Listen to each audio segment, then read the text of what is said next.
tamastu ma vidvishavahai. Om Shanti Shanti Shanti.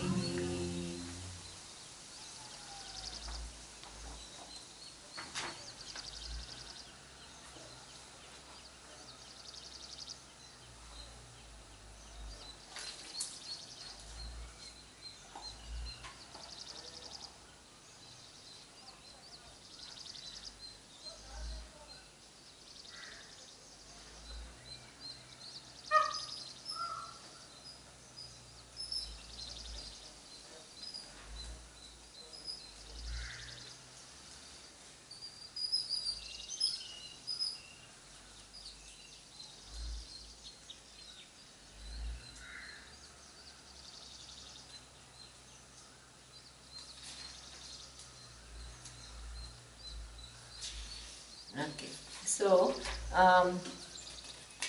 as we saw, Ishvara is also the intelligence which pervades in both manifest and unmanifest. Now, it just then it goes ahead and it says, Buddhir buddhimatam asmi tejas tejasvinamaham. Okay, so that means I am the buddhi in all the people who have buddhis. And I am the brilliance in all the brilliance that exists in buddhi. Okay. So that means that, as I told you, you can say if the whole manifestation is Ishvara, why different people are given different buddhis? Exactly. So that means different people are born with a different Sukshma Sharira, because Buddhi is part of the Sukshma Sharira, right? And each Buddhi is what designed, programmed differently according to what, not just randomly, but because of the causes, and the causes are in form of Karana Sharira. So, anybody who has whichever talent, it is what from it is from Ishvara alone. The very fact that the mind has that range, and within that range, what is your particular buddhi and what is his particular buddhi is all designed. It's not outside Ishvara. Okay. Now here one thing is very important to understand. Generally we think buddhi is what? Just our cognitive capacity. But buddhi can be of so many different types. There is an artistic buddhi, which is also a buddhi. It's not just that, a scientist or a mathematician has a buddhi. There are different types of buddhis. Right? And you also have, so that means you have people who are highly creative. So creative buddhi is a different type of a buddhi. So I had a friend who used to work with advertising firm, and he was a creative person. So what they have to create those commercials, and and they have to be very good, because it really needs to work with you, catch you, but not only catch your attention at a cognitive level, but it has to enter very deep at a sublime. They do this sublime conditioning at a very deep level. So how do you do this? They create some things like they have slogans, right? Coke, I'm loving it. So that means that somehow you keep associating, oh, Coke means it's cool thing, I love it, So this, then next time you go to a shop, you're not even remembering that advertisement or anything like that. You're just looking at the drinks, and there is Sprite, there is Coke, there is Pepsi, there is whatever. But what stays with you is what? I'm loving Coke, right? It's not in the conscious mind. Subconscious level, it has entered you. So what happens is you go and you buy Coke, and you don't even relate it to the advertising. Okay? And this is why this marketing people, you see any company, how much do they spend on marketing? A huge portion of their budget is on marketing, and in that marketing, this advertising also has a substantial budget. Okay? and that is like creating that image of that product which will last, and it will not only last but it will convert into purchase. So these creative people are quite extraordinary, and they don't have the same brain which is what this called. With only this 2 plus 2 is equal to 4 brain, you can't do that. So that is also intelligence, creative powers. Or even somebody who can look at the sunset. We all go rush to a sunset point and we look and we feel inspired. But somebody can write a poem. Creative. Okay. This one good thing about the Indian classical music is the ragas. You have to follow what certain rules of which are the notes and how they get rendered. But within that, there is infinite possibilities as to, I'm going to do this because it keeps getting stuck. There are infinite possibilities as to how you can render the same raga. So you will have one artist rendering the same raga in all different ways. So that means these are all creative people, highly creative people. Painters, all, right? So this is also buddhi. So buddhi is not one-dimensional, it is multi-dimensional. Then you have a buddhi which is, so nowadays of a person who is extremely emotionally intelligent. Okay. So that means you find many people who are very good at observing people, they are very good at inferring, the personalities, and they will kind of also, if they are really emotionally intelligent, they will also know how to deal with different people differently. So just give like one example that many people came to our teacher and many of them asked questions, and everybody thinks that my question is something which is very unique, but actually it's thought about by many minds, right? So you will have, the person will come and ask Swamiji a question, and and Swamiji has answered that question. Now next time when somebody comes and asks similar or almost the same question, and Swamiji will answer it differently. So one day I asked him, so Swamiji, like the question seems to be the same, but the answer seems to be a little different and taking a different angle. So our teacher said, I don't answer the questions, I address the doubt of the student. So he tries to see something more than what is in that question. Right? Because the same question, I may have one doubt, I'm asking from a given standpoint and the other person is asking from another standpoint. So to go beyond the words and to see the intention requires some amazing amount of emotional intelligence. That's not an easy thing to do.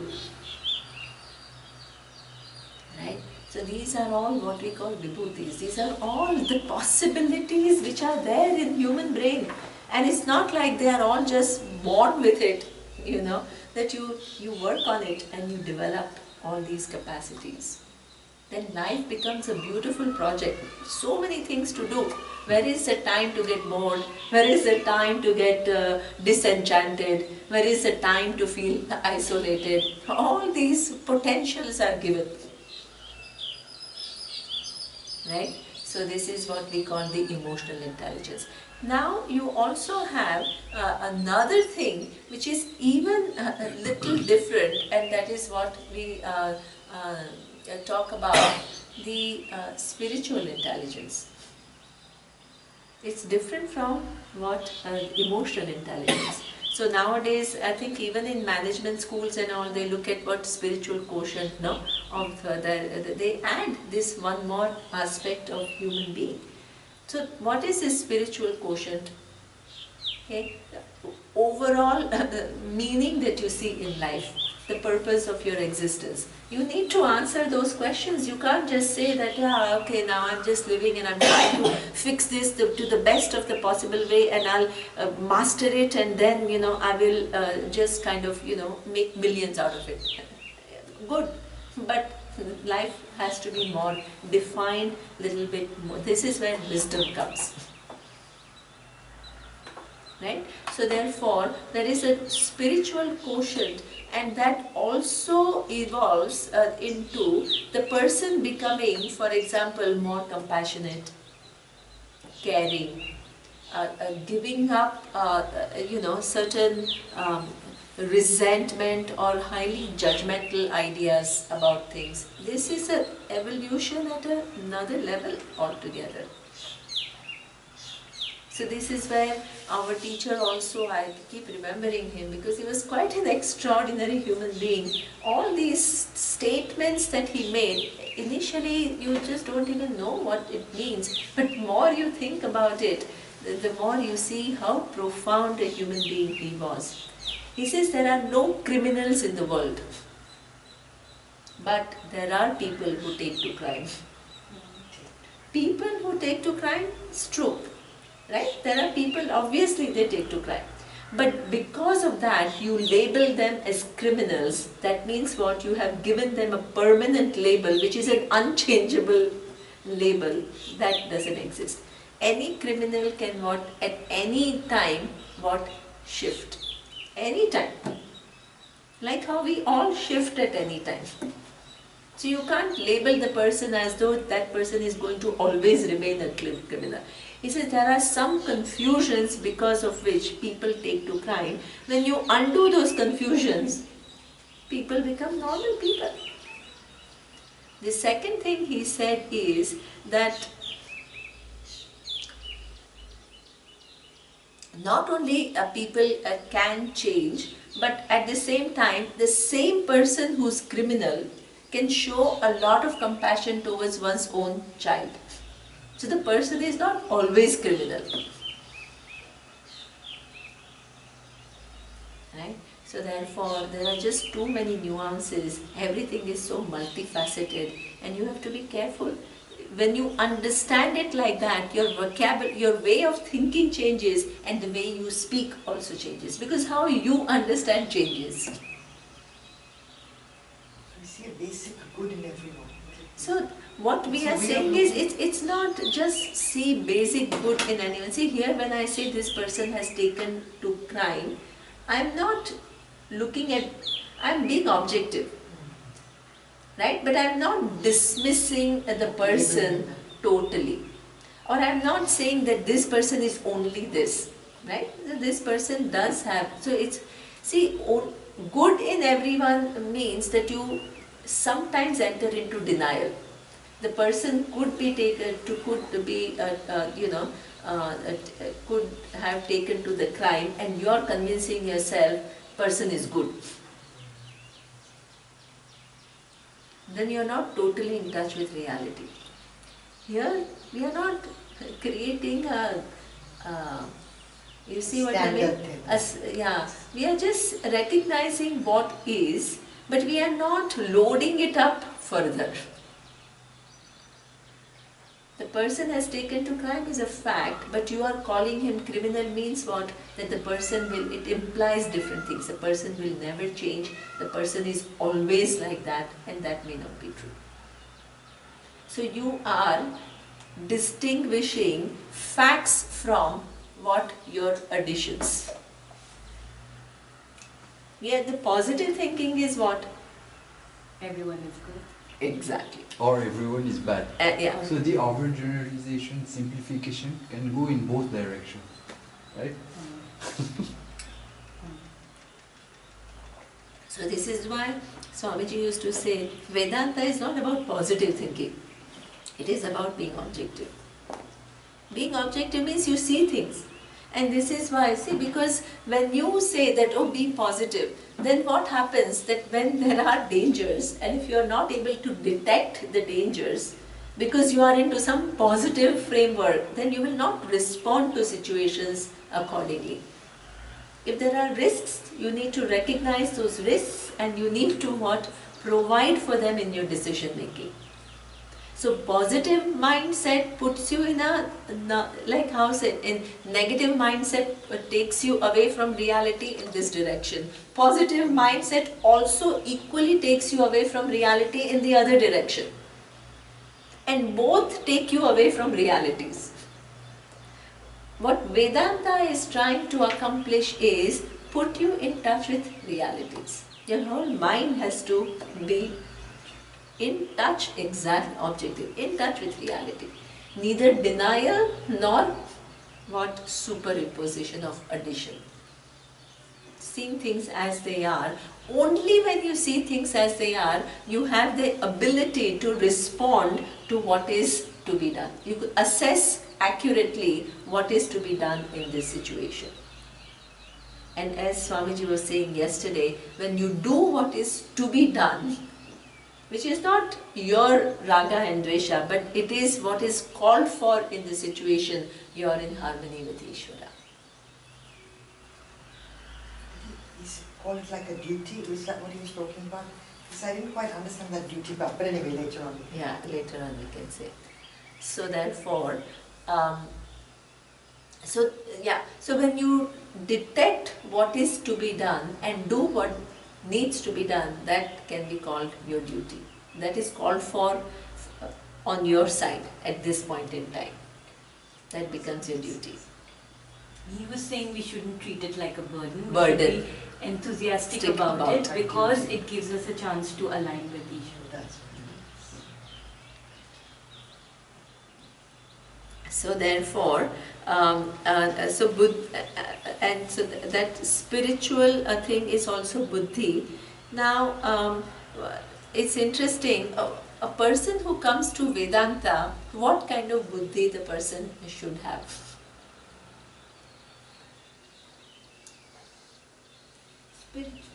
Yeah, but in fact the person should, can the person afford to be not cognitively smart?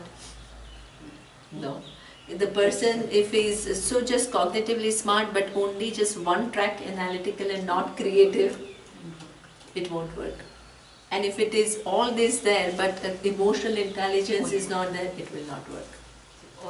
So in fact you need all. This is what Surya kept saying. Vedanta is hard because what the buddhi that Vedanta, in order to understand Vedanta, the buddhi that is required is what? All four different types of buddhi. Your cognitive, your traditional IQ, because a lot of reasoning is given, a lot of things you need to remember, a lot of connections you have to make. It's not easy. It's not simplistic as, it can be simple because it's profound, but it's not simplistic. Okay? But at the same time, if you have just this kind of this analytical mind which is just linear, you will get stuck. You need to what? Anytime there is a shift in paradigm, what do you need? There is a creative aspect which enables you to make that switch.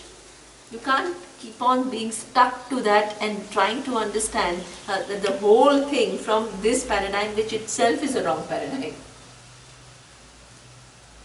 So a lot of times where I find, and I'm sure Swamiji also told us, that what is the biggest difficulty in communicating what Vedanta is saying. He said, when you go to, when you're a teacher of science or math or economics or anything, people come to you with what? Just a clean slate. So you tell them what you have to tell and then you build on what you have to build. When people come to Vedanta, what happens? They come to Vedanta with hundreds of notions about who they are. What is the nature of Ishvara? What is the nature of the universe? What is your relationship with the universe? So they have not only ideas, but they have very deeply entrenched ideas, and very well, within that all these connections are made. So they are entangled ideas. So now, and each one comes with a different set. And the teacher has to help each one move away from those set of ideas and see clearly what is. That's a very challenging task. So this is why he says that the teacher of Vedanta is not an easy thing at all. The minute you start talking about it, everybody, you become kind of a sitting duck for people not only to ask all kinds, but also project on you.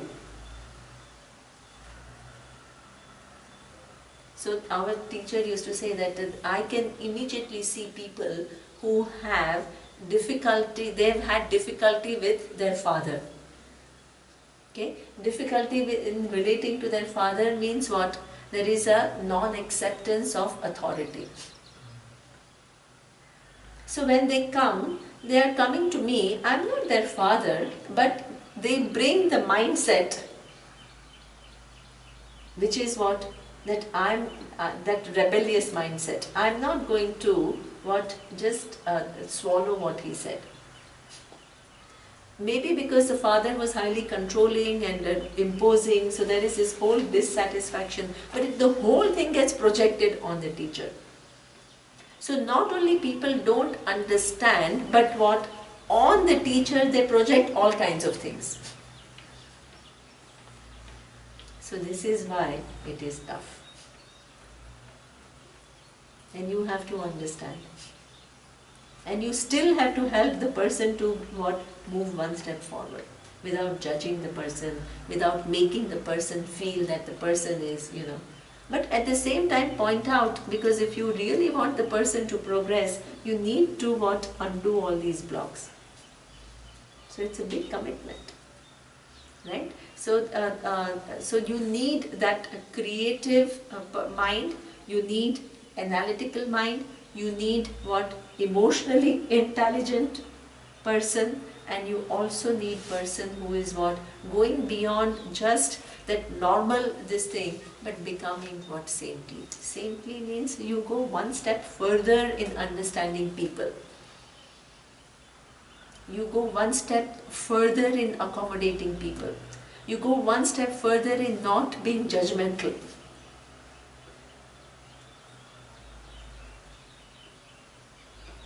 Okay, so this is where what Neeta said, I like that, because you need to be authentic. You can't just behave the same with everyone. The only thing is you don't carry forward all these opinions which are a very fixed opinion about people. You move forward and you continue to live life. Nothing becomes like a deep rule, or this person is like this, so I will never do this. These are all not right now. This person is like this and I prefer to do this, but later on it can change. Then what is it? It's not that person. Where is the freedom? It's you. This very fixed opinions brings you down and makes your interactions. We also have fixed opinions about ourselves. Absolutely. We say things like, I never do this. Yes, and absolutely. I've always been like this. As if we can't change these things about ourselves. And that is so true that that whole accommodation also starts with yourself. Compassion starts with yourself. Because nobody in this relative world can be perfect. This is a fact. But there is this whole attempt for you to be this so-called perfect, which is not possible. So what do? We just hide this part, which is which is reminding us of our helplessness, our imperfections, our frailties. All this we hide and put up a front of this perfection. And it is like like a pack of cards, because there is no authenticity there. It's not possible. You can become relatively much more, of course. And the more you do that, then you also cannot accommodate others. Because you not only impose that perfection on you, but you also impose it on others. So when you impose it on others, little deviation becomes what? Matter of huge disturbance. So there are a lot of people who they are very proudly saying, I have very, very high standards that I have set for myself and I want everybody to be like that. And those are the people who are very miserable. Because they don't incorporate what the human nature in their behaviors. That saintliness is another ball game altogether. It's an evolution of mind at another level altogether. And I'll give you one example which I'll never forget this example. And that was like when we were in Rishikesh. There was one man who came to our teacher and he told some story, and the conclusion was that he needed some money, right? So my teacher told me to, he says, yeah, you go and you speak to him and assess a little bit as to how much money he needs, and then you will see what we can do, right?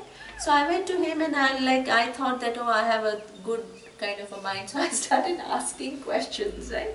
And I started asking questions, and as he told me why he needed money, and then I'm a little bit this thing, so I asked from here, I asked from there, and then I saw a lot of inconsistency in what he was telling me, right? So I kind of said, okay, now this story doesn't seem to be like a very coherent story. So so I very proudly, I said, okay, I'm going to tell my teacher that I don't think this man really he's taking us for a ride, and he doesn't really, his story doesn't hold water, basically. So I went very proudly and I told my teacher, you know what, I asked these questions and he was all very vague in all these answers, and they were not reconciling. So I think he's just not authentic, so, we should not give money. My teacher looked at me and he says, I knew it all along. So I said, oh, but if you knew it all along, then why are you even wanting to help him? He said, if I also make him feel that he is a liar, he'll never change. But in spite of knowing, if I can help him to shift to another perspective, this is what I want to accomplish. So he says, I'm not interested in just judging and doing what I want people to change. And in order for people to change, they need compassion. They need to feel that they are trusted. They need to feel that somebody believes in them. But this could go the other way, couldn't This it? could. But because they can, the receiver can easily interpret it as, oh, I fooled these guys also, I'm so good at fooling people, I'll just continue to. True. So, in fact, that's true. That's a possibility. But he wants to, everybody operates from there. He wants to explore the other possibility. Both possibilities are there, right? So, and most of us will go along with that. But there is this one more step, that is another, that we don't explore. So this is where, in fact, I used to also, in my own little way, without even knowing, I would do that, right? So for example, when somebody is, I feel that it's not very honest. Instead of saying that, hey, you're, like your maids and all, they have habit of picking up some small things, because they are poor and it's okay. But instead of telling you're a thief and you're like this and you're like that, I would use it the other way. I would say, you're so responsible that you will never do it. When I say that, even if the person has that habit, what will the person do? She has so much confidence in me, she has so much trust in me, how can I violate that trust? There is a shift. That person will behave differently with you because you are giving a different paradigm. Your feedback is from a different paradigm altogether. That will impel people to change. the trust that people find in you, the confidence that people find in you, then you don't want to violate that.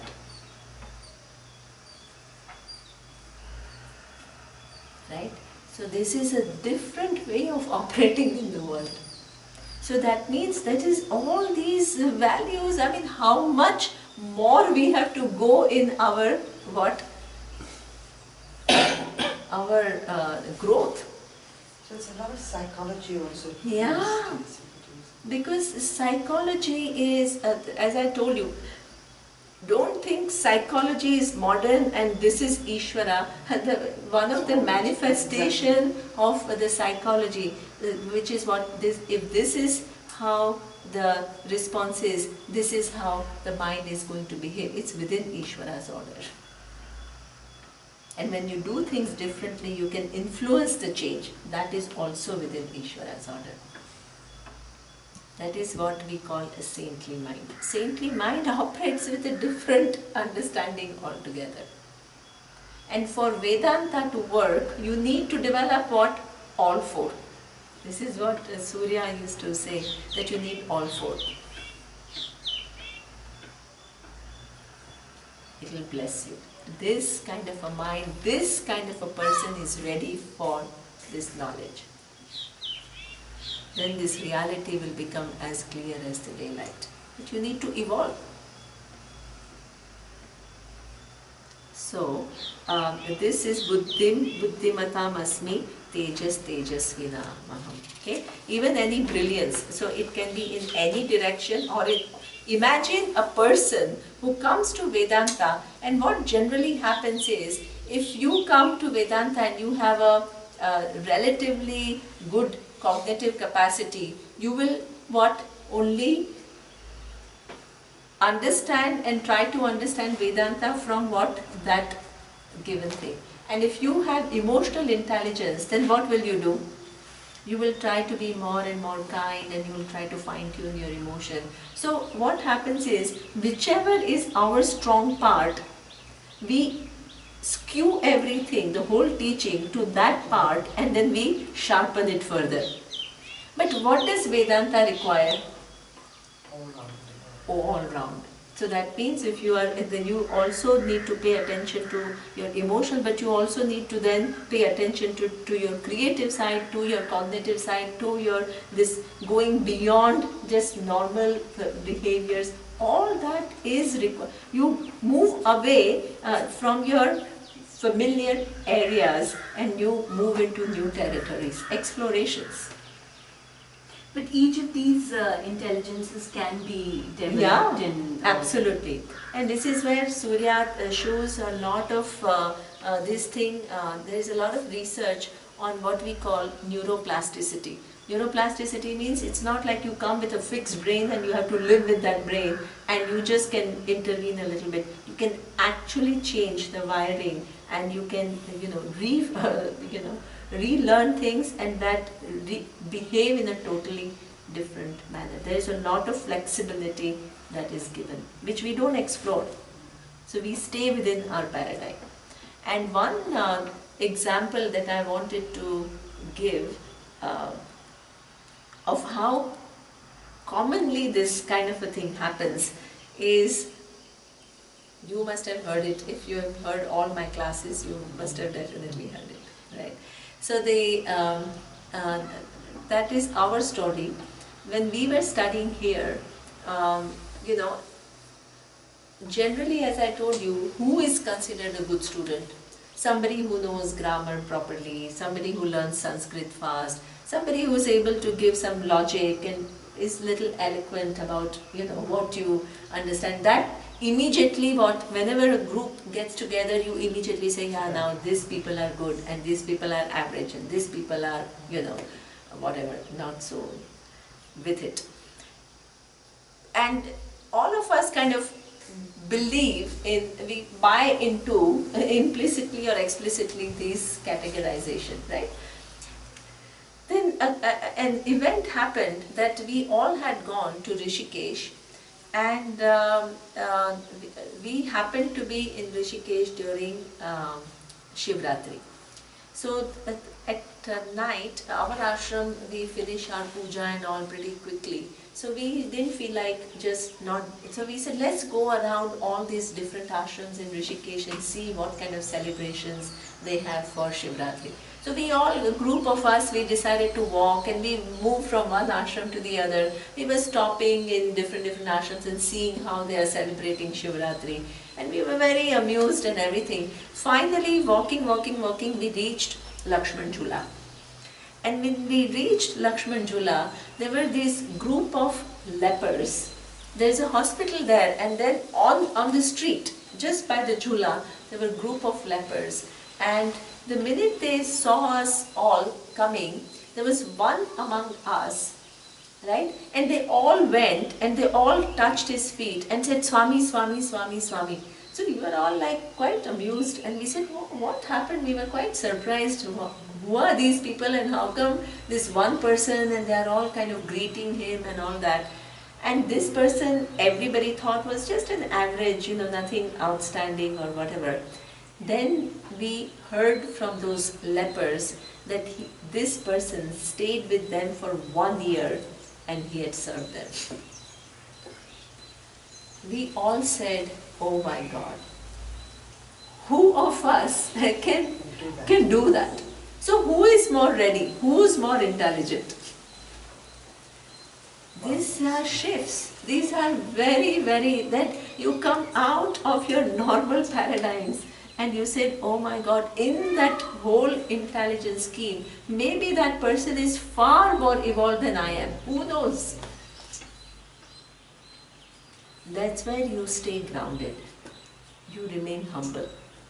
Otherwise, you just, whatever little we know, whatever little relative to others, if we can speak a little better or argue a little bit better, we get so complacent and we just start thinking that we are some really brilliant people and we develop spiritual egos.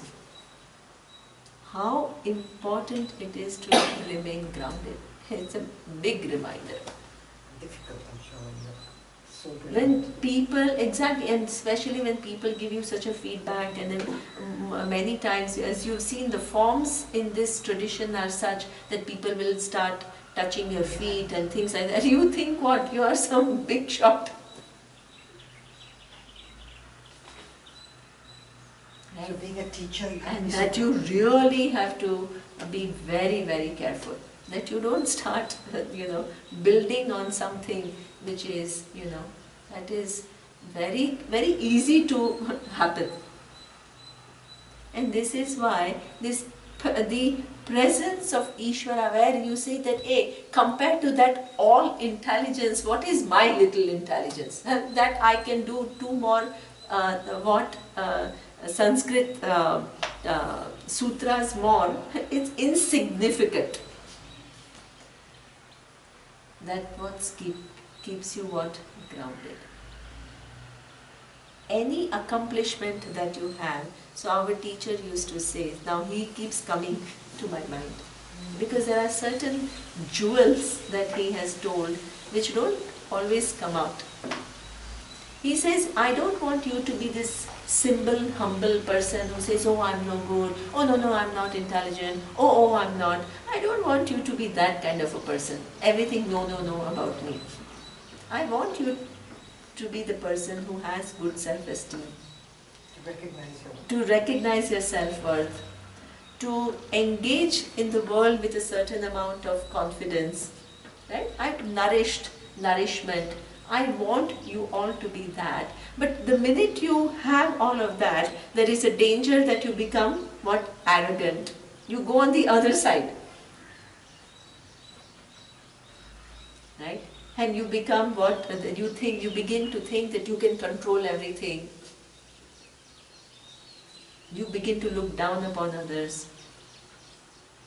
So he said that when you acknowledge your accomplishments, but also see them within this vast scheme of Ishvara and thank Ishvara for all these endowments that are given to you, then what? You acknowledge all these talents, but you don't become arrogant. staying grounded. That's a way of staying grounded. So the presence of Ishvara is so important for a human psyche. Otherwise it's so fragile, it goes from one extreme to the other. Ishvara is something which keeps you grounded. That is real growth. Everything else is just manipulation,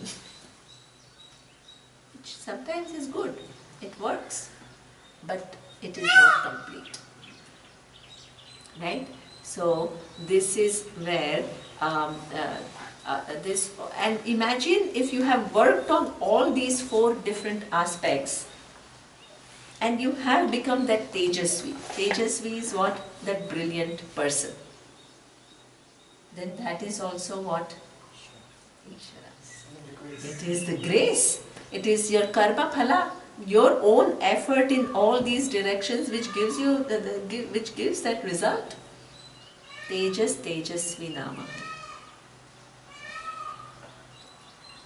And there is a word in a Taittiriya Upanishad which is that tejas that you have, which is not as a result of some one-dimensional success, but this multi-dimensional taking care of oneself and knowing the truth beyond what eyes can meet, that gives you a certain tejas, and that tejas is called Brahma Varchasam.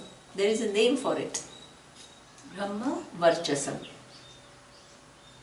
Brahma Varchasam means that there is something about that person which is different from everybody else. The person stands out. Not because the person is a beauty queen or some great handsome person or some, it's nothing to do with physical or it's nothing. But there is some tejas which comes out of your alignment.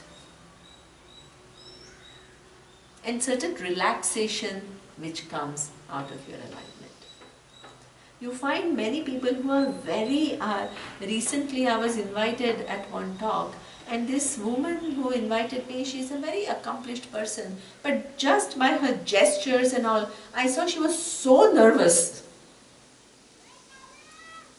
So you can be a highly accomplished person, very good at what you are doing, very successful, you have name, but there is so much pressure which is all bottled up. Most of the people don't even realize, but when you begin to be a little bit more sensitive, you can see that this person is carrying so much nervousness, so much stress, so much some anxiety. Every small body gesture or whether you are able to look into the eyes of somebody for a length of time or your mind goes like that, everything is just like very, very evident.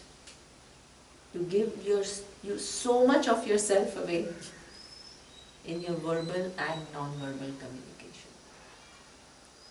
So that means if you have worked on all these different things, there is a certain amount of brightness. That Brahma Varchasam. So our teacher used to say that when he was young, he used to go to market, and in the market they would call him as a Brahmin boy. So they didn't know whether he was Brahmin or not, but there was certain light. And then that light goes along in their mind with what some Brahmin who is, so he said little bit of this, what we call the idea of Brahma Varchasam. We have seen even in our course, when people come to the course, how their face is, and towards the end, how it changes. Really? Yeah, it's visible. And like today, you were saying all these really nice people come, and their faces are also there is some clarity in their face and all. I really feel that. You felt, students, right? Everyone, I'm looking at their faces. Yes. Certain peace, acceptance, I have a cousin in whom I see this quality a lot. Like a lot of people go to her for help, and she's quite spiritual, but very logical, very affectionate, very warm. And just being in her presence, like you will go to her with a troubled heart, And even if you don't talk to her, you're just sitting next to her, you'll start feeling better. Wow. She just has this effect on people. Wow. And every time I meet her, I come back feeling so much better. Like just this feeling of deep calmness comes when you meet her. Wonderful. That is wonderful. Yesterday, Fortunate to have her. yesterday I was sitting for a thing. I couldn't see because lights were down. So this man can you take up some other chair? Something. What? Please can you pull up some other chair? He Probably told you? Probably I was sitting in this place. Ah. So I went to some other place. I was always afraid right through that they were coming so late, they gone somewhere I think to the lunch or something. And I was afraid they will dislodge me from wherever I am sitting. This is my place, I can't sit there. There's so many free places there. Can you take some other chair? Oh my God. Mama ka. Yeah. Alright, maybe we'll just start. Yeah. Exactly. So that, see, all these tendencies are there and you need to work on them. They don't automatically go away. So, Tejas Tejasvinamah. Okay. Now, the next verse is Balam Balavatam Chaham Kamaraga Vivarjitam Dharma Viruddho Bhuteshu Kamosmi Bharatarshabha. So here he says that I am. This is a very nice statement, and this is what Swamiji said yesterday, that Dharma Aviruddhaha Bhuteshu Kamaha Asmi Bharatarshabha. Okay. A lot of that I am among Bhuteshu means among people, what Kamaha Asmi. I am the desire, which is what Dharma Aviruddhaha, which is not opposed to Dharma. So a lot of spiritual world is committed to eliminating desires. Desires are seen as something which are undesirable, right? So now here, this is where when we say that our whole Shastra doesn't talk about elimination of desire, where do you get it from? From these verses. Because Lord Krishna says, I am in form of a desire in Bhuta, which is Dharma Viruddha. So therefore, one need not have complex about having desires. Okay? And having desires doesn't make you a less spiritual person or a materialistic person. Okay? Desire is something which is the most basic kind of endowment of every human being, every living being, and also human being particularly, given the mind that we have. Okay? So that means what our vision is that every human being is endowed with threefold of wealth. Shakti. Shakti is capacity. One is what we call Ichha Shakti, capacity to desire. Second is capacity, Jnana Shakti, capacity to know. And the third is Kriya Shakti, capacity to do. So all these three are endowments. The same endowment, either it can be used wisely or judiciously, or it can be used or misused. Right? In itself, there is nothing wrong either with Ichha, nor with Jnana, nor with Kriya. It's just a capacity. Then what you do with it, it really then depends. So with Kriya Shakti, you can actually build beautiful houses, or with Kriya Shakti, you can go and throw a bomb. Both are Kriya Shakti, expression of Kriya Shakti. And that Kriya Shakti is what, how you use, is depending upon what you understand of the word. So that is also connected to your Jnana Shakti. And according to what you understand, your desires are. So they are all connected. Right? So that means you need to, in order to make use of all three assets or capabilities that you are given, you need to understand that the first thing is why, so the desire itself is not bad. Not only it's not bad, but it's required in this world. So Surya used to make people do one exercise where he used to say, you close your eyes and you imagine a world where people are totally desireless. Zero desire. What will happen? Just be sitting there. Exactly. Absolutely. Robotic. Robotic, mechanical, right? Interestless world you will find yourself in. Bored. Bored, exactly. So therefore, in fact,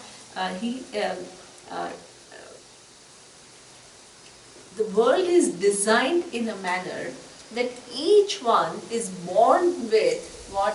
A certain mindset, and that mindset has what? Certain desires. And so many things can get accomplished. You first have desires, then you acquire the knowledge, then you do things in keeping with what you have acquired the knowledge of, and this is how the whole world runs. So the world has what? Doctors. How did they become doctor? They had desire to go to medical school. It is desire driven. And because somebody went to medical school out of their own desire, today when you have something wrong, you have what? You have a person to go to. Is that person following the desire bad? Hey, you need. Then somebody became an engineer because what? The person had desire to go to an engineering school. And you need engineers. For so many things, you need engineers.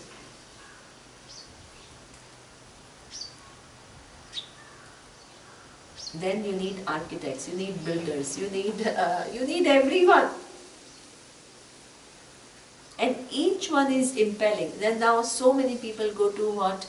MBA schools. Now within those MBA schools, what you ask some of these people who go to SPJ, what do you want to become? So somebody says, yeah, I want to become a CEO. And how long? Next 10 years. So that means they are driven by those desires, very strong desires. Okay. But in the same MBA school, you will also find another person who will say, I want to be a social entrepreneur.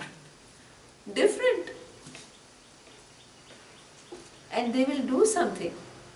They will get into projects which are, run like a company. It's not a charity. But what is just like in the corporate world, what is the goal? Make profits and sell products or services or whatever. Here it is what? Help people. That is the goal. But you create an organization which is very intelligently run, like a corporate world, but the goal is totally different, to help people. So all the skills that they have acquired in MBA school, they will use, but with a different thing, objective in mind. You need, all this is desire driven. Nothing is outside desire here. And you need everything. You need social entrepreneurs, you need doctors, you need architects, you need builders, you need corporate, because you need products and you need and services.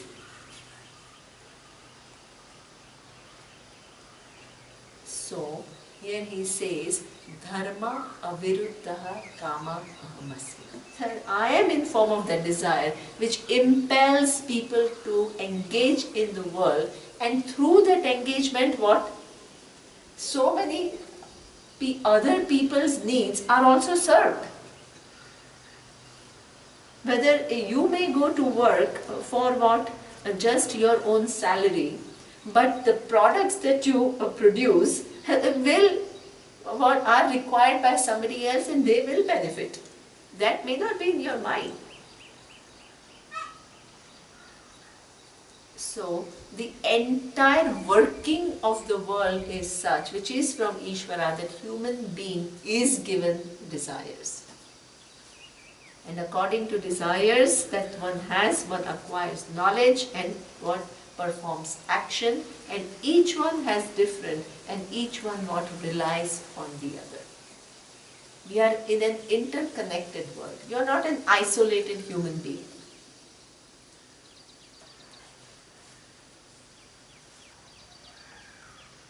Now, if desire are such an essential part of living and expressing yourself, why do you think most of the spiritual world labels desires as something which is to be avoided? Maybe they see the other side of it. Exactly. They see the other, the desire which itself is an endowment, but if you don't know how to handle it properly, there is what you go on the flip side of desire. What is the flip side of desire? Over desire something. Desiring something which is, like, I don't know why this, maybe my Bible sort of nonsense, but desiring another woman's wife, or desiring something which should be, you basically know intrinsically that it's not something to desire. That's what desire. Exactly. That Bible, 10 commandments. So that's true. Because Thou shalt not covet thy neighbor's wife.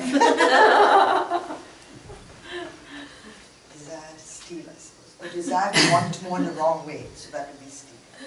So it's true that, absolutely, that you have this sense of aesthetics, and that sense of your aesthetics will make somebody attractive to you. Right? Not everybody is feeling attracted by the same person. So then, when you lose the track, then what? This is how so many marriages, by the time 40, 45, they break because what? Somebody has found somebody else. It is, in India, I don't know how it is, but in abroad it is what? Man can find somebody else, women can equally find somebody else. It's not like only men walk out. Women also walk out. Right? Right, that's true. Yeah. So therefore, this is what Russia is giving an example. It's good, because otherwise I keep giving same examples. So it's good to ask, so then I get new material. So otherwise he'll say, this I've heard before. So you're not told anything new.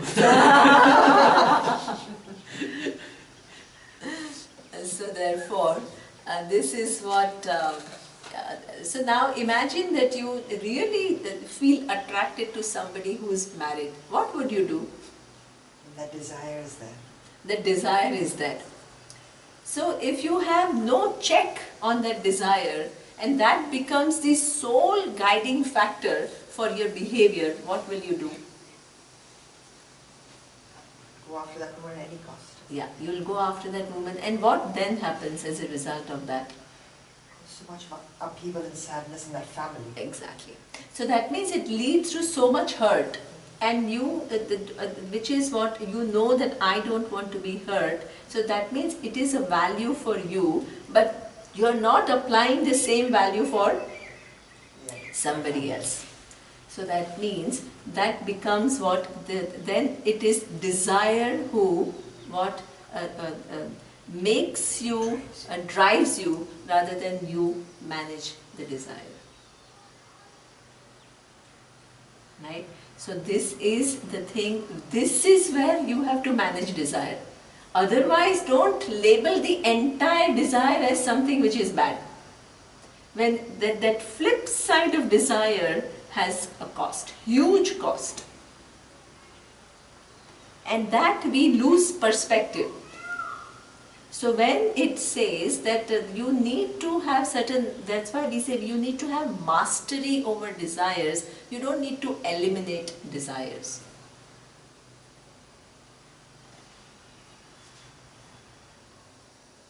when you might feel attracted to you may woman. still, exactly. You have to know how to handle that. Absolutely, right? So that means in this particular scenario, for many people it's quite common, you know, that by the time you are like after 20 years of marriage or whatever, you're bored, there is a certain routine, there is some monotony, there is no kind of excitement in that relationship, and people then find somebody else who's little more fun to be with, and there's humor there and there's freshness there, and they feel attracted. I mean, that's experience of many. I mean, no, not many people will talk about it, but it is experience of many, right? So now, generally what happens is that either you want to just go along with it, or you want to totally block this thing because this is not the right thing, right? So what is the right attitude with reference to that desire? I think it's alright to feel the attraction if you don't act upon it. Absolutely. Because it doesn't take 20 years for this to happen. This can happen within 6 months of being with someone and you feel attracted to other people. But do you choose to act upon it is what will determine. Exactly.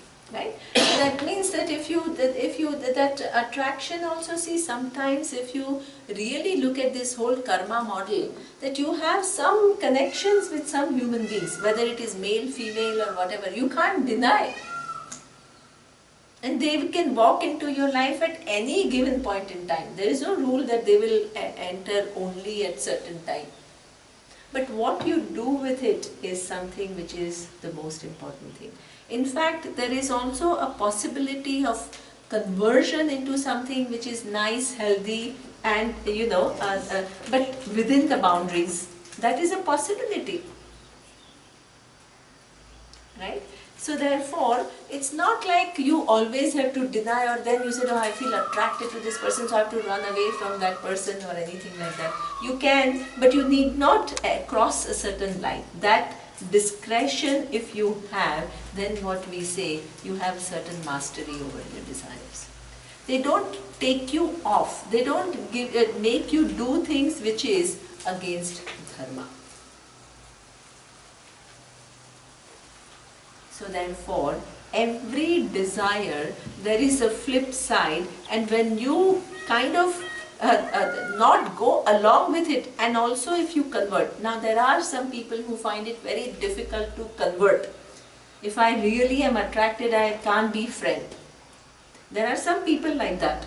Then what do you need to do? Then you need to keep a physical distance. If you are not able to maintain that kind of a then you need to take physical distance.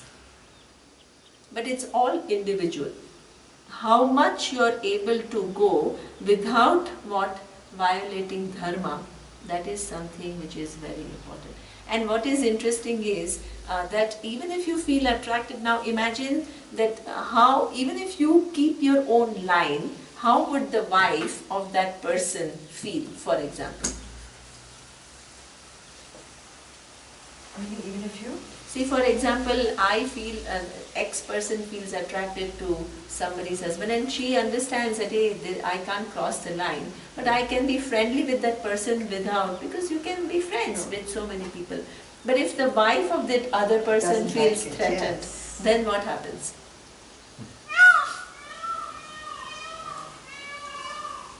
You should, I think, I don't know. And it's such a Maybe common talk to thing, her, right? It happens all the time. Exactly. There's nothing. So, and also make her also your friend, right? I mean, include her, because nobody likes to be excluded. The person will be threatened if she feels that there is something which is a very special relationship and she is totally out of it.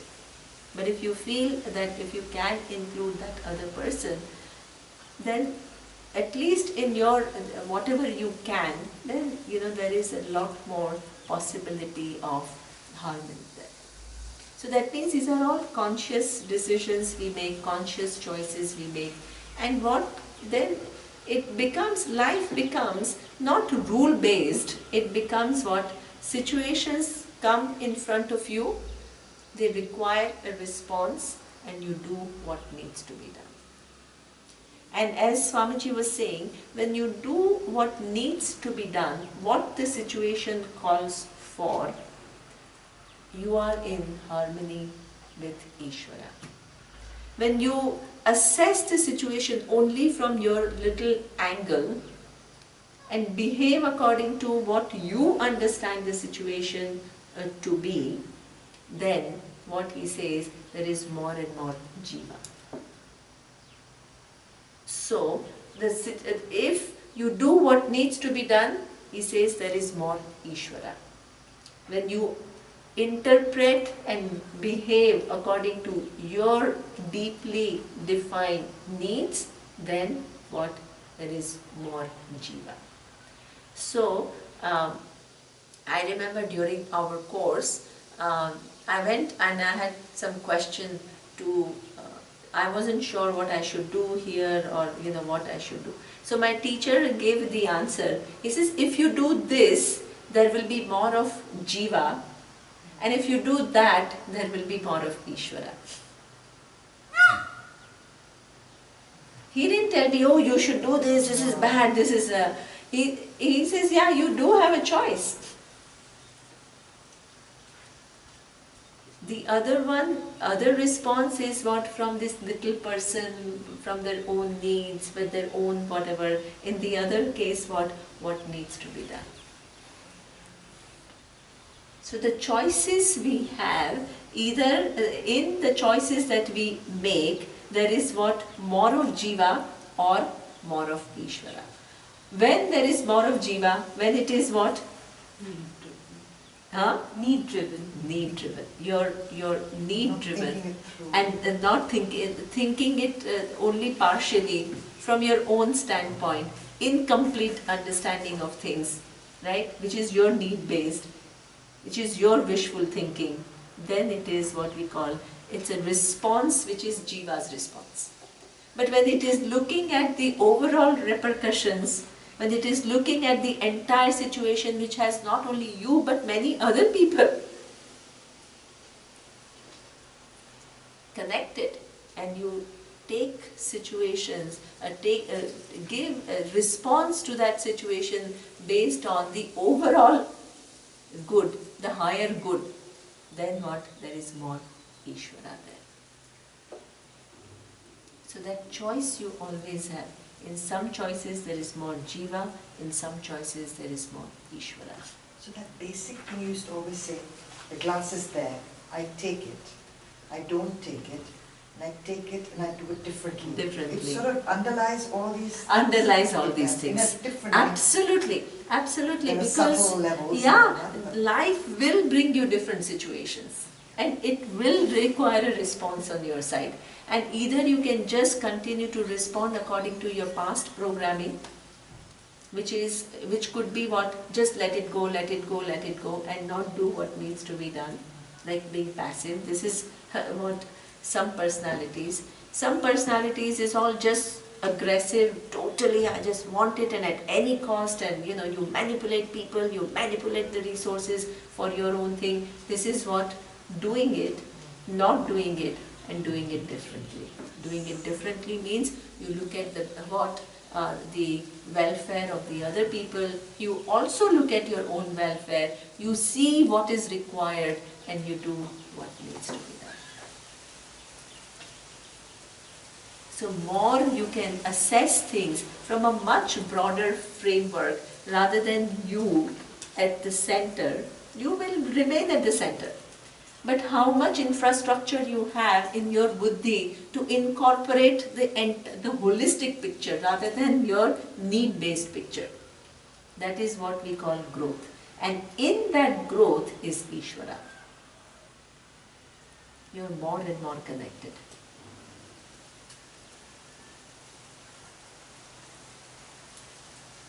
So, this is what he says. So therefore, you only need correction with reference to your desires when it goes off track. There is a second point where desires become a binding desire. One is when it makes you, how do you know that this desire is taking you on a tangent? When it impels you to do things which is what? Going not regarding dharma. Then you know that it has a big force. It is what the person who understands what is right and wrong finds oneself what powerless in front of their desire. Is an addiction? Addiction? Something like an Sorry? addiction? An Addiction, or even here, for example, you are attracted and you feel at some cost you have to just get into this relationship, and you totally disregard all the other people and lives and the upheavals and everything, but that becomes what? Obsessive. You're cognizant of the right thing to do, but you can't help. But you can't help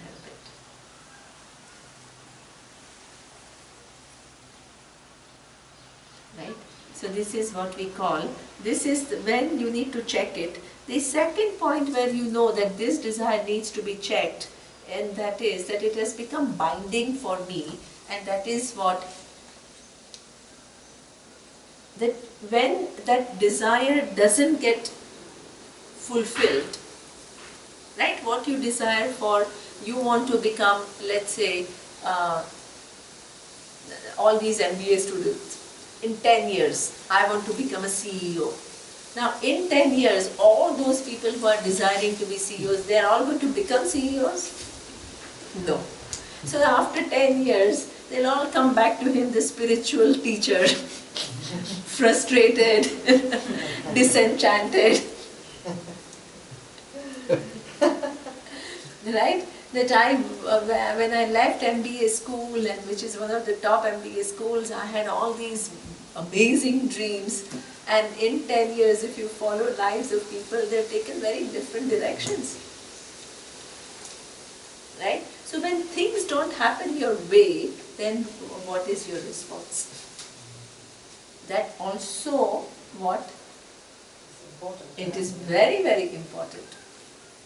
So that means if you are not able to handle the results which are not in keeping with your expectation, then how do you respond?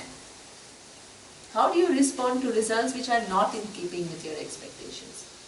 If they are less or opposite. There are so many of these people who start this startup, they have these new startup firms. And how many of them make it big? And how many of them, they all start up not with the view to fail. They start up to become what? They start a startup venture for what? For it to be very successful, become public one day, and that's when these private firms, when they go public, then they make millions. This is the dream of everybody who's doing a startup. But how many of them really take off, and how many of them stay and close also at times?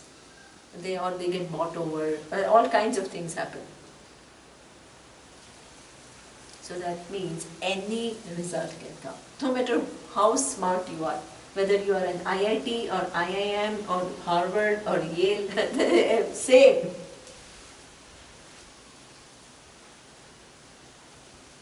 Right? So that means when things didn't happen your way, what is your response?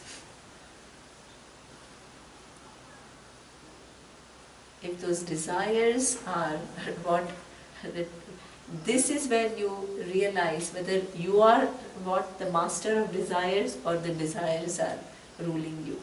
When things don't happen, if you are going to get into what, this whole big sense of failure, or blame the world, or put a lot of pressure on your employees, but actually there are some fundamentals which are wrong.